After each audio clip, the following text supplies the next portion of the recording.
Welcome to the Find Your Leadership Confidence podcast with Vicki Noethling.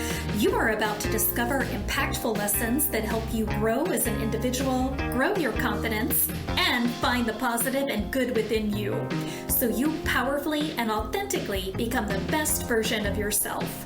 Be sure you visit our website at www.findyourleadershipconfidence.com. While you're there, subscribe to us via your favorite network. Now tune in, get ready, and enjoy the journey of emerging as a leader of exception in the 21st century. Welcome, everyone, to the Find Your Leadership Confidence podcast. I'm your host, Vicki Noethling, coming to you from Roswell, Georgia. The goal of this podcast is to bring topics and guests that will empower you to become that confident leader and take your business and your life to the next level. Today, I am so excited to have Anastasia Lipske as my guest. And let me tell you a little bit about Anastasia. She founded Access Speakers, a speaker and podcast booking agency where she personally has booked 1,600 engagements for her clients.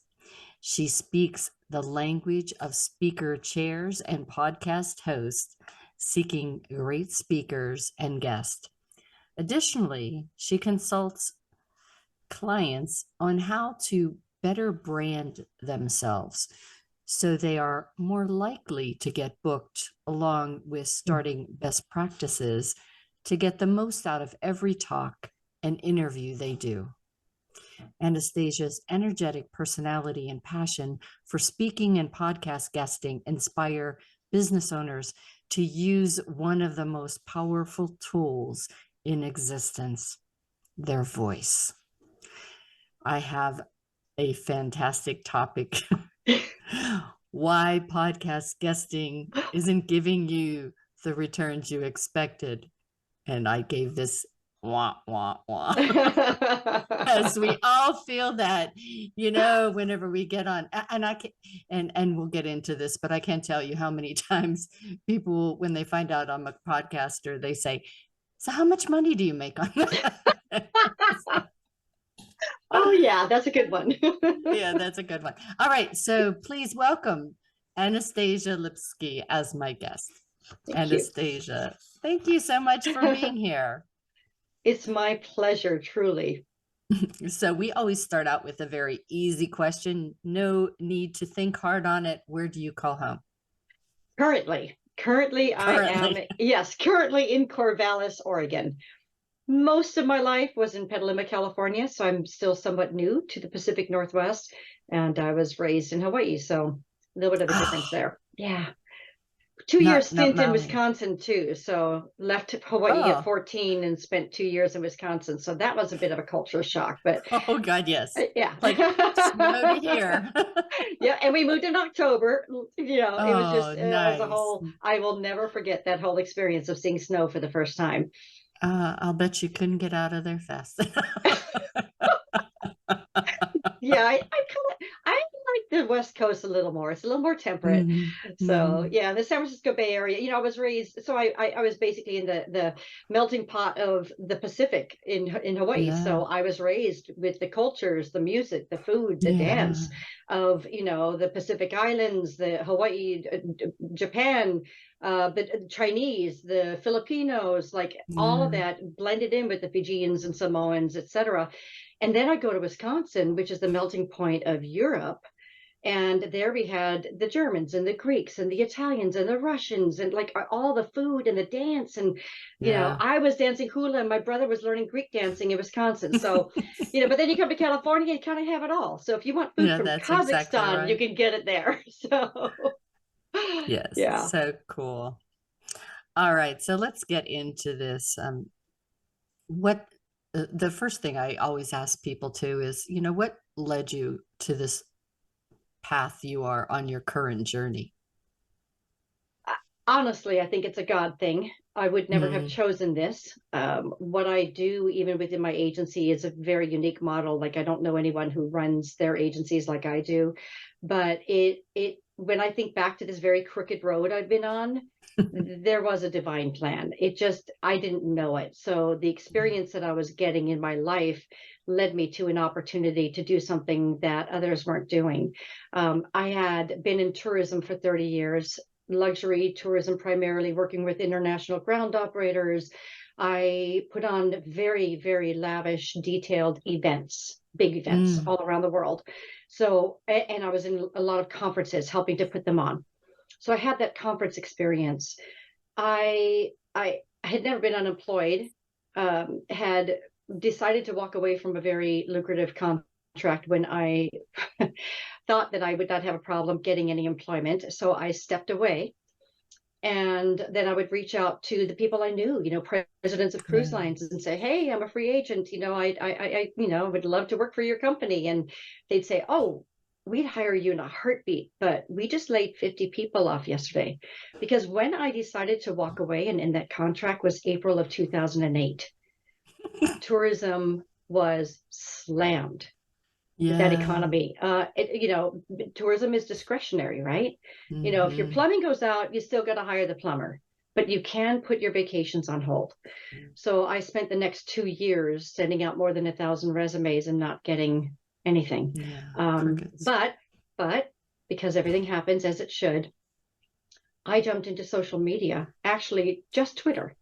So I got involved in Twitter 2008, 2009, and got really hooked on it. And this idea, this concept of it as a marketing tool, it engaged me. And there was a gal in my community, in my town, that was putting on a social media conference.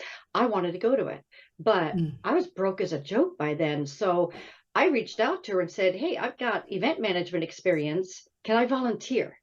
And to everyone, all your listeners, always keep that in mind. There's a conference that you want to be a part of and attend. Reach out and offer your services, because more often than not, they will gladly give away a ticket to get the support. When she found out about my experience, she said, "Can we have a coffee?" And then she ended up hiring me to come in the 11th hour and really help save her, because she had never put on a conference before, and there were major things that she forgot.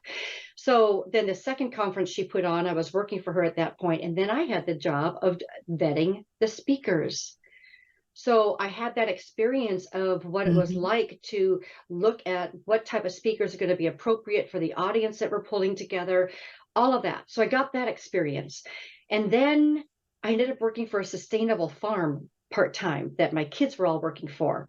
That was a groovy experience that I ultimately ended up not continuing with. But that gal came to me.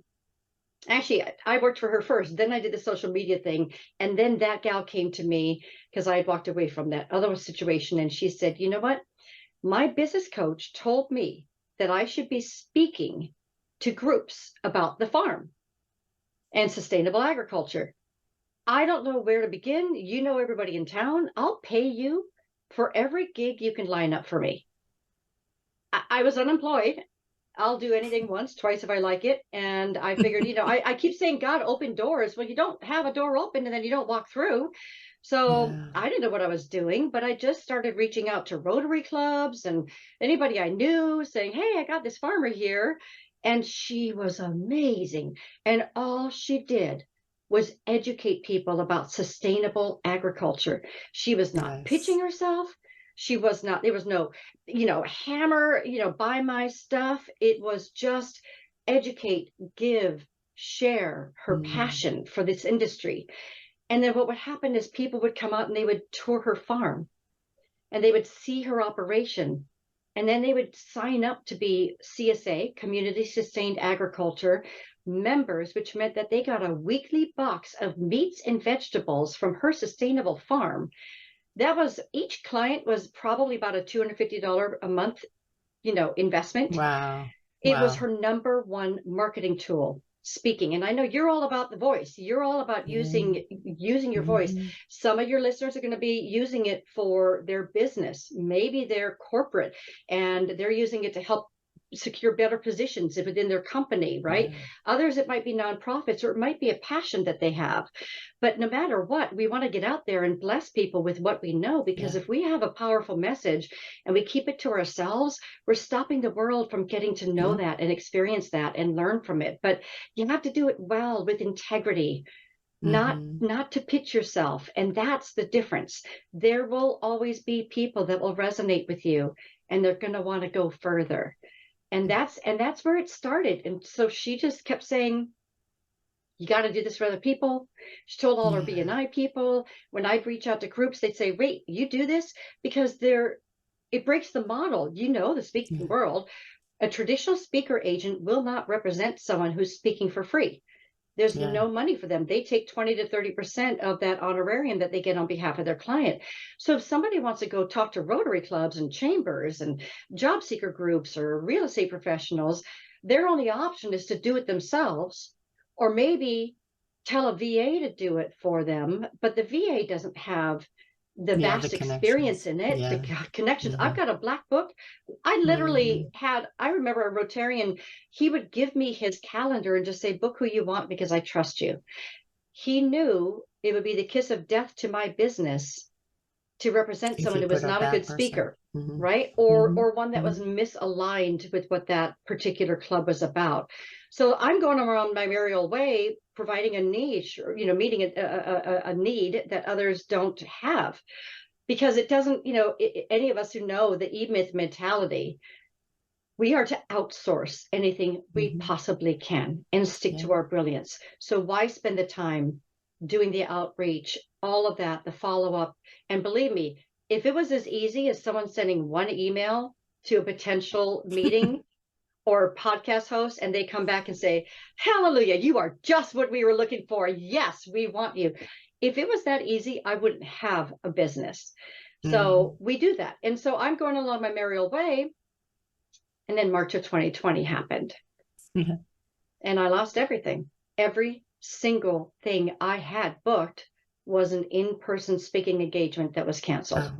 And the only other free speaker agency that I knew of in the world actually was in Dallas.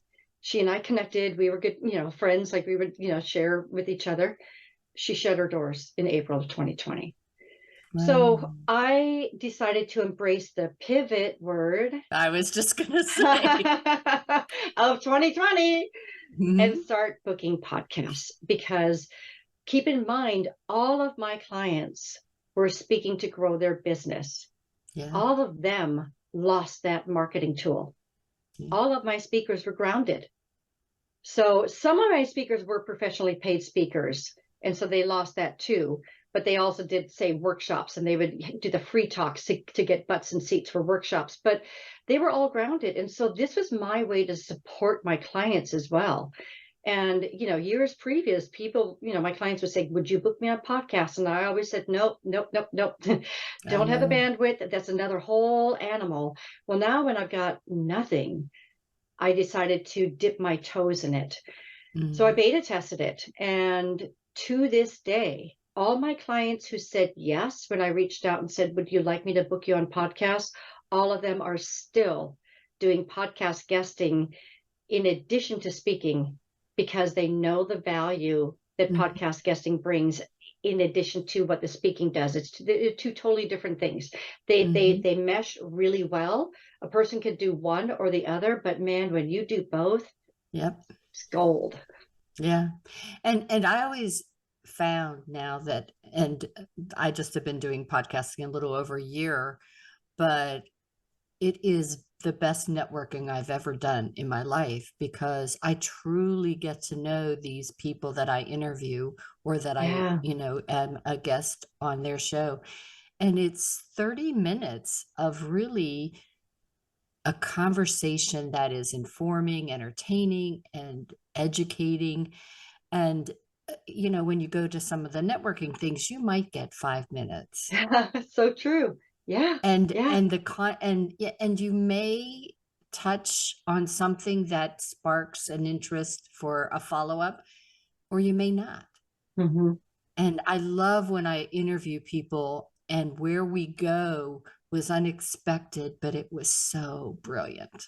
Yes, That's exactly. the best part of it. All right. So how do you go about, I think you really touched a lot of this on in your wonderful story, but finding groups. Now I'm a Toastmaster still, and so and I'm part of a speakers bureau, so I kind of do the same thing as you're talking here, but finding groups and podcasts to get in front of. We have Podmatch, but there are all of a sudden now I'm starting to get other people with opportunities. So what's your process? The most important thing before a person even starts to look for the groups and the podcasts that they might be aligned with is really having clarity on who they are and what they're going to speak about. Many of us can speak on many things.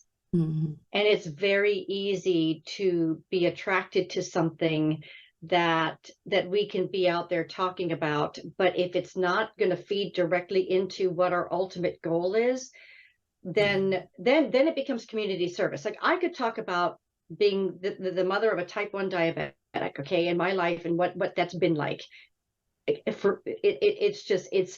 kind of an all-consuming situation that I could be talking about, and I would love to. But right now, if my bandwidth is to try to feed things in that are tied into my business, then I avoid those and I stick with the conversations that are focused on podcast guesting and speaking, right? So you want to have clarity. Your end goal, what's your end goal in mind as far as who you want to get in front of, and make sure that it ties into a revenue generating source. Mm-hmm. That's what, and my business coach, Katarina Rando, I've been with her for years, and she always talks about not who do you want to serve, but who are you called to serve?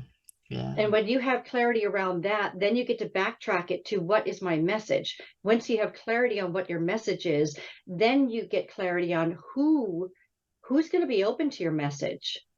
Who is it that you're trying to reach? And then you start thinking, like, where would they be? So you start with your current clients. You ask your current clients if they're a part of any group or organization that brings in speakers. You ask them, what podcast do you listen to? Go to all of your clients. Now, you're going to get the UFO and gardening podcast for sure, right? But you're going to start to see some commonalities, if you will, where some of them might have some that are related to where you might be in alignment. So you start with them. You start with the people that you have the most influence over, your family, your friends, and you ask them. And you start embracing this idea that you are a podcast guest, you are a speaker. When you're introducing yourself to someone and they ask who you are and what you're about, if you're not saying that you're a speaker in the midst of that, then you're missing opportunities because you just don't know who you're talking to that might have a brother-in-law that works for Google or whatever it might be that you want to get in front of, or has a podcast. So there's that mindset of it being part of your identity, that your voice, that you're all about too, just like me. I love it. I love it.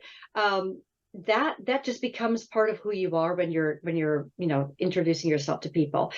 There are the tactical, practical things of finding them. Of course, doing the traditional Google searches, et cetera. There are, many groups and organizations that do bring people in, and they oftentimes will have a site, a website that you can go to that will have different chapters where you can reach out to them individually. There's a lot that you can do just by searching. When it comes to podcasts, you can do, again, just basic Google searches. There are also searching sites. I happen to use Listen Notes a lot. It's listennotes.com if anyone wants to go in there. You can be on there for free for a certain amount of time, but then they'll kick you out and make you come back a day later. But there's a wealth of information in there that makes it easy for you to, at a glance, kind of get information about a show. But it's not perfect. You have sites that allow for matching. Like you and I, we met through Podmatch. I love Podmatch. I love Podmatch. And I think half of it is that I love the community of Pod Pros that it's all connected to.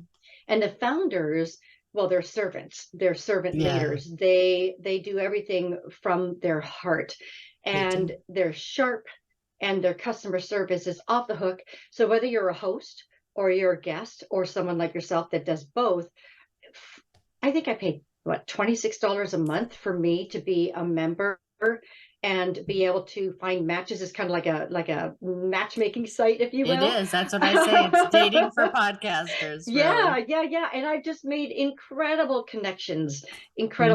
So there's a lot of ways that people can do that. But you got to have clarity again on what you're looking for. And then you start doing the research and finding the shows, and make certain that you vet the show. Yep. Okay, please, please, please, for the love of all things holy, do not reach out to a show that you have not listened to make sure that you're in alignment with that host and that you really can bring value to their people. I can't tell you how many hosts I talk to, and I'm certain you have your stories as well, where people, you can tell they have no idea what your show is about. There are people who get pitched to, and they don't even have guests on their show. So when I'm just going to throw out a little quick tip. When I'm looking at a show, one of the first vetting things I do is look on Apple Podcasts. And the reason why is because on that one page, the first page that comes up, you have so much information right off the bat. It tells you what category it's in. It tells you what the most recent date is. So you want to make sure, because pod fade is a real thing. Okay. Podcasts come and go faster than Grant with Richmond. I mean, it's like blink of an eye and it's gone. So make sure that the host is still putting out a show. Now, you have to be careful, because there are some shows that they batch it. So they'll do seasons, and they'll do like 8 episodes at once, and then you won't see anything for 2 months, and then 8 episodes. So look at the first top 10 pop up on Apple Podcasts. You can gain a lot just by looking at that. But if you're not sure, if it's not consistent, if it's not obvious that they have a show every single week, go down to the next 10 and just kind of get a general idea, where you have an average of how often they're showing up. It also, in the first 3 lines, it introduces a bit about what that episode is going to be on. So you can tell a lot about the types of guests that they have, what the show is like based on the previous guests. And these are all things, by the way, I looked at before I said yes to you. Because even though, it is an honor to be invited to be on this show with you, but I want to make sure I can be of value to you. Right. Exactly. So otherwise, it's not good for either one of us. The evergreen factor of podcast guesting is one of the best aspects of it, but it can also be detrimental if what you have out there isn't great, because it's not a good match, right? So it's going to be found for years after the fact. So I look at all those things. I look at the description that the host has put in the show to just get a sense for it. And then I listen, because you want to make sure, on top of everything else, that you like the sound of that host and how you feel about them. The litmus test I use when I listen to a show, I ask myself the question, would I like to sit in a cafe and have a cup with this person? And if the answer is no, I don't care how big the show is. Move on. There's so many other podcasts out there, because it's an energetic thing. It's that, like you were talking about this in the beginning, it's a conversation. This is why, honestly, I prefer podcast guesting over speaking, because I like to just converse and see what organically comes up, as opposed to a prepared presentation, right? There's benefits to both. But and that's where you come in, by the way, having a coach, someone who can help you with your speaking is really important on both sides, but in particular with prepared presentations. So those are just, I could talk for hours about how to find, but I'm going to stop there, because I know we have a limit. We are pretty much aligned. And, that's what I do. I coach people on taking that presentation to a conversation. That's where the magic happens. That's where people remember you. Yes. You aren't talking at them, you're talking with them. So we've, whenever folks start a podcast, every day I run into people say, "Oh, I'm starting a podcast tomorrow," type of thing. And one of the best things that I did was I went to an expert and said, "I want to do what you're going to do. I have zero time to do all that I know I need to do. So I Yeah. want you to teach me." And in 3 months, he built my brand and everything I needed. Adam Homey is fabulous. Talk Awesome. about some key branding practices that help you not only get discovered, but get people to want to book you. Number one is you have to have some type of media kit or website or both, Yeah. at the very least, what we refer to in the industry as a one sheet. Your people have been hearing you for a while, so they know what a one sheet is. But in case somebody's hearing you for the first time today, a one sheet is basically what we call in essence, a PDF. Back in the day, people used to print them and bring them to every presentation that they did and leave on everybody's chairs, right, in conferences. And it is a media sheet where it basically conveys who that person is and what they speak on. Yeah. Sometimes it's 2 pages worth. Anything beyond that, you're really pushing it, because honestly, people have the attention span of a gnat these days. So Yep. you want to ideally keep it to 1 page. What I see happening a lot of times, though, is that the biggest mistake people make with these one sheets, and honestly, I've seen branding companies do this because they're not coming from the speaking world. So they don't understand. The whole purpose of this document is to get you booked to speak or get you booked on a podcast. It is not to get you clients. Yeah. That's the most important thing that people need to understand. So what I often see is they'll share testimonials on this page about how great someone was in their business and how they helped them with this or how they helped them with that. No. If it's a speaker one sheet, you want testimonials from people about how great of a speaker you are. If it's a podcast one sheet, how great of a guest you were. So you want to make sure that that's really, really, really clear. And this is going to have, your bio is going to have a headshot. If you have an action shot of you with a microphone, even better. Where you've spoken before or podcasts you've been on, your general topics, or if it's a podcast, you can maybe have some conversation starters in there. It's really so that a person, the decision maker, okay, an event planner, program chair, podcast host, producer, admin, they want to look at you and in a split second know what you're about. And that's why it's important to have a really good one. You're better off not having a one sheet than having a crappy one that you just decided to throw together on Word. Okay. So, and honestly, now with Canva and so many options, it's so easy to create a really nice looking one. But, I'm going to just say it's worth paying a professional to do it for you and get it done right.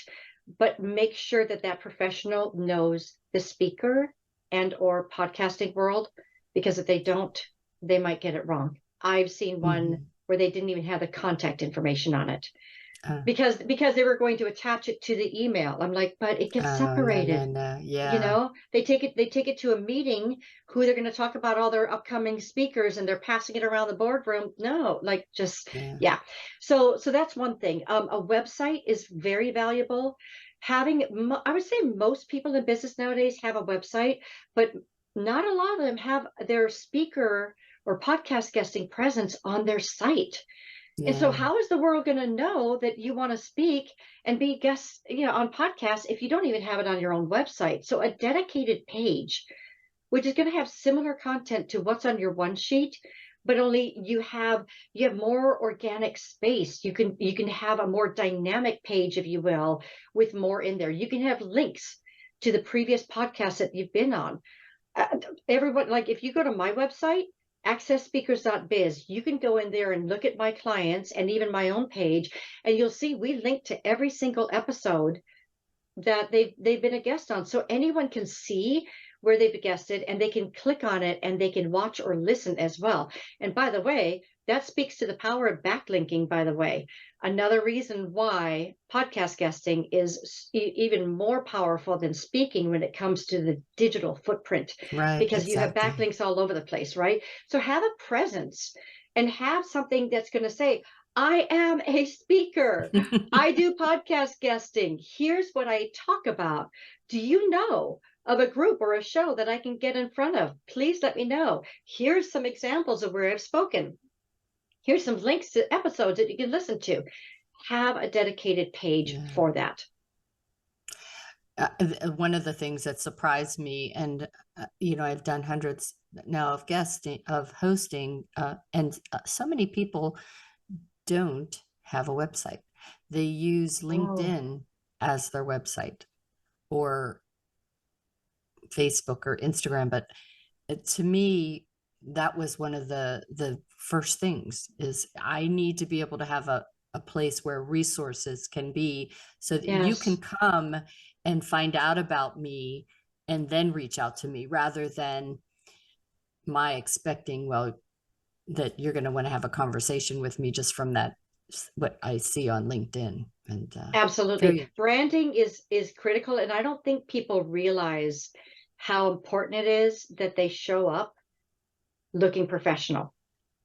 Even though in your mind you might be thinking, oh, but I'm doing free talks, they should be thanking me. I'm doing these free podcasts, they should be thanking me. People kind of have this mindset sometimes because they have confidence, as they should, in what they have to share. And you may know something like the back of your hand, and you may even be able to present it really well. But if you don't come off looking like a professional speaker or a podcast guest that has a professional persona and business and a professionalism all about you, you will be passed over. Podcast hosts, especially now, I mean, honestly, my job is getting harder every day, because people are getting on the bandwagon. Because people like us, we're talking about it. We're saying, get out there, do this, get your voice out on podcasts. Okay, great. So the double-edged sword is now more people are going out there because they're listening to us, and they're pitching themselves to these hosts. And it makes it harder for me to get in, right? Because quantity, hosts are overwhelmed. So you've got to stand out. You've got to do something different. You've got to present yourself in such a way that you can capture the attention of that host or that speaker chair, but in a professional and a blessing way. Not, it's about me. What can I do for you, host, to be of value to your listeners? What can I do for you, speaker chair, to be of value to your audience? Come from that viewpoint right from the get-go, and it's going to move you to the top of the queue when they're considering other people along with you. Yeah. I always say you give more than you get, and you will get more than you need. Absolutely. I love that. So what are some common mistakes? We talked about the one sheet, but whenever you're trying to decide if you should be on that podcast as a guest, what are some common mistakes that they do, besides maybe not doing enough research? That's the number one thing, is they're not doing enough research. They're not really fully aligned, or they're not conveying it in a way that the host understands the value that they can bring. So we, in my agency, we don't pitch. We don't use that word. We submit proposals to our potential podcast hosts. And what we will do, we're really different. So like, we vet the show first, and then we'll only go to our clients that we feel they would be a good fit. And then we ask our client to vet the show. So we're not the type of agency that we just do everything behind the scenes and we just book them and they show up and they do their thing. Our clients are intimately involved in the process. So we run the show by them first. We want them to vet the show. That's good. Only after they come back and they say, yes, I do feel like I'm aligned with this show, we ask them to tell us why. We want to know why, what value are you going to be to this show? And then we take those 2 or 3 sentences, and we build that into our proposal when we submit that to our potential hosts, right?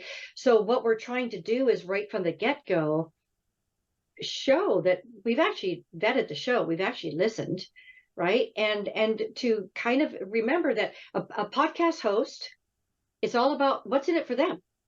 Okay, every host, all they really want to do is grow their show. They want more listeners, they want more subscribers, they want more ratings and reviews so they can get more listeners and subscribers, right? Yes. So what can you do to help them with that? Number one, be aligned. So if you can, in that first paragraph, let that host see why you feel you're in alignment, that's what you want to start with. But don't ever be presumptuous and say, I would be a great fit for your show because blah, blah, blah. I caution people to not be presumptuous, but rather I feel I'm in alignment and can be of value to your listeners. Because when I was listening to Sally Jones in episode 239, and she was talking about XYZ, I also speak on that, but I talk about it from a different viewpoint that I feel will support your people, blah, blah, blah, something along those lines. And it's absolute gold. And then I always make it clear, but at the end of the day, it's your show. So if you don't feel that I'm in alignment, that's okay. Please don't feel bad to decline. And we do that when we do our proposals, every single one of them. I'm always saying, like, we feel they'd be great. They feel they'd be great. Here's why. But hey, if you're not feeling it, it's okay. It's okay to say no. We don't have an attachment to that. You can't. That's another thing I'm going to say. Don't have an attachment to the no's. Don't have an attachment to being sloughed off and never hearing back from these people. They're busy. Okay. It doesn't mean that there's anything wrong with you or your message. Just that day, what they're looking for, they're not looking for. They're just not feeling it. Who knows? But there are plenty more. So keep going. Never, ever, ever let that dissuade you and feel like you are not of value, because that's not true. We are all of value. Right. And, so many come across our desk as a host, and you truly do have to say, okay, who will be the best one for me to speak with? And so there are people that I pass by maybe later, but some I think, no, I mean, you want to talk about building a large corporation. That's not what I talk about. That's not what I do. So it's not going to be worth you coming. My audience will not resonate with what you have to say. Right. Yeah. Well, time is flying by. I'm sure that I'll have to have you back, because we could probably spend another hour and a half talking about all this. One of the rapid fire questions I have is, how do you deepen the connection with that planner, the chair, the producer that booked the person? How do you make sure that this is not just a one and done, that, as I mentioned earlier, that this is the start of a relationship for potential collaboration or, partnership? Yeah. The very first thing I do is I reach out to connect with them on LinkedIn. I always send a note as to why I want to connect with them. I myself don't accept LinkedIn requests if they're not going to take the time to say why they want to connect, because that to me says you don't really care about a relationship if you won't even tell me why you want to connect. So introduce yourself, say why you want to connect. I'm a guest on your show, or I'm interested in being a guest on your show. And then connect with them, and then click that notify bell. Now, I fully recognize maybe not everybody's on LinkedIn. That's where I play, on LinkedIn. You can definitely find me there. If anybody reaches out, by the way, please do introduce yourself. And so a similar model can happen with other social media sites as well. But on LinkedIn, there's a notify bell at the top of a profile of every person. And if you click on that, every day when you go into your LinkedIn, you click on the tab notifications, and it will show you who those people you link, like just kind of what's coming up. Start engaging with them. Yeah. Start responding to posts that they've done. Listen to, again, their episode. In fact, it's funny. I was late. Vicki, you probably haven't even seen it yet. I only emailed you today to let you know that I had done an Apple podcast review. So normally my process is usually, honestly, even before I get invited to speak or be a guest, if I've reached out and I'm trying to be a guest on someone's show, I listen, right? So if I'm going to listen, I might as well do a review while it's fresh in my mind. So I do reviews for hosts all the time because I'm listening for my clients as well. But I don't just stop there. I will actually take that Apple review that I wrote and I will send it to the host ahead of time. And I'll say, by the way, this is the review I just shared on Apple. In case it doesn't show up, please let me know, because all I have to do is copy and paste it and do it again. Because I personally have had Apple lose my reviews. I've written them, they never show up, and then that means I got to do it all over again. And by now a month has passed, and I already forgot the episode I listened to, right? So while it's fresh in your mind, you will do every host a solid by taking the time to write a review. But let that person know. And so it's funny because when I'm reaching out to a host on behalf of a client, I always say, like, I swear I'm not doing this to butter you up, but I listened, so I might as well do this review. So here you go. If it doesn't show up, let me know, right? So do that yourself. It starts separating you from everybody else that's out there, because again, you're not doing it in a self-serving way. You're doing this to bless that host. And guess what? The more ratings and reviews a show has, the higher view a person has about that show when they come and check it out. So when people are vetting shows to listen to, if they see a show, let's say it's UFOs, okay, I don't know why that's on my mind, but let's say they're looking for UFO podcasts, and they're checking out different podcasts, and they're looking at Apple, and they're seeing this one's got a ton of great reviews, this one has 0 reviews. Which show are they going to listen to first? The one with the big reviews, right? So the beautiful thing, though, is when you listen to an episode, if you like it, you will go back and hear previous episodes. Yes, that's absolutely true. Last week, I had someone reach out to me on LinkedIn. They heard me on a podcast that I did ages ago. They went to that podcast because their client was being interviewed, and they heard it. They enjoyed the show. They then scrolled to see who else has been on here. They saw my episode. They listened to it. We're now having a conversation next week about them possibly being a guest. This is the power, right? So you, as an individual, me, anyone who's listening, when you give ratings and reviews to a show, you help them with their visibility. And if you're one of the guests, you're more likely to be found 3 years after the fact. So it's a win-win-win. Right. Absolutely. That was a long answer to your rapid fire question. My rapid fire. But it was, there's just some words you need to say. And that was perfect. That was absolutely perfect. As always, I'm going to share my screen with the contact information of Anastasia so that you can connect with her to get some more great information and insights. And I'm also stalling here. So if you haven't got your paper and pencil, if you're just listening, please go and get your paper and pencil so you can write this down. As always, though, it is on my YouTube channel. You can subscribe to that to get all these great interviews, but also my findyourleadershipconfidence.com. All right, there you go. You got that paper, pencil. Here we go. Here we go. It's time to share. It's time to share this. So we have, the website is https://accessspeakers.biz. That's AccessSpeakers.biz. She is on LinkedIn, as she told you, Anastasia Lipske. So you're going to go and want to check her LinkedIn out.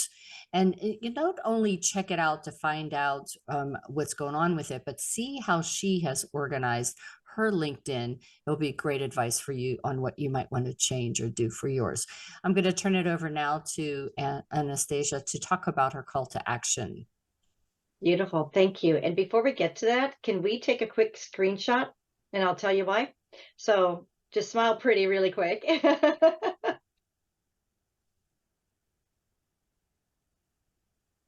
Okay.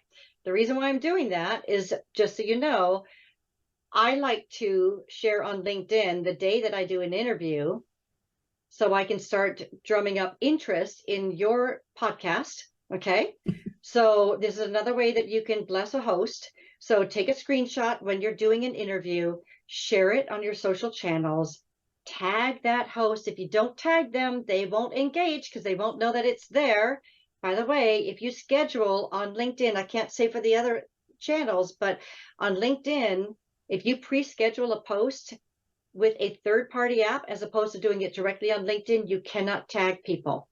So I'm going to suggest to all of you, please do it through LinkedIn, schedule it, or just do it directly, however you want to do it, but make sure the people are tagged. Otherwise they can't engage. And then what's the point? What's the point of putting something on LinkedIn if we're not going to have that engagement? All right.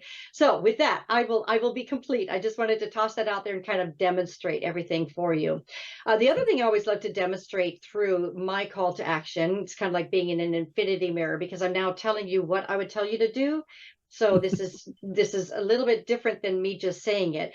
But I do recommend that you have a landing page where you have all of your contact information, whatever your offer might be. If you have an offer, how people can go further with you.